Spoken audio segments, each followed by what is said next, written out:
18 Marines.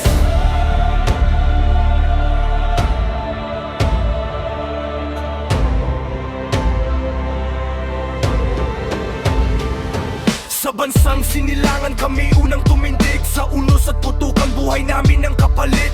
Bandila sa balikat, dangal ang aming baon. Nanumpa sa bayan, hindi sa trono ng kahapon. Lumaban sa kabundukan, lumusong sa panganib para sa kapayapaan. Kahit dugo ang kapalit, ngunit may mga aninong nasa likod ng kapangyarihan. Ginagawang kasangkapan ng sundalong pinaglaban. 18 Marines, di kayang patahimikin katotohanan ng bala. Kahit kami gipitin para sa pamilya, para sa dangal ng bayan. Hindi kami urong sa laban ng katotohanan. 18 Marines, di kayang patahimikin katotohanan ng bala. Kahit kami gipitin para sa pamilya, para sa dangal ng bayan. Hindi kami urong sa laban ng katotohanan.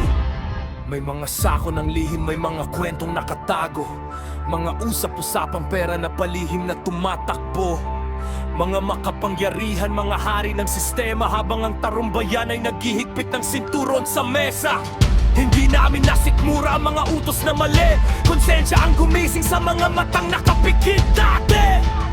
Kaya ngayon'y nagsasalita kahit may bandang kapalit. Mas mabigat ang kasalanan kapag katotohanan ang pinili dilihim. 18 Marines, di kayang patahimikin katotohanan ng bala. Kahit kami gipitin para sa pamilya, para sa dangal ng bayan. Hindi kami urong sa laban ng katotohanan. 18 Marines, di kayang patahimikin katotohanan ng bala. Kahit kami gipitin para sa pamilya, para sa dangal ng bayan. Hindi kami urong sa laban ng katotohanan. Ngayon kami tinatawag na sinungaling ng iba, habang pilit binubura ang bawat bakas ng alaala. Pero ang dignidad ay hindi nabibili ng salapi, at ang katotohanan ay hindi kailanman makukulong sa gabi. Kung kami man ay mabuwal sa gitna ng paglalakbay, may susunod na henerasyong lalaban para sa bayan.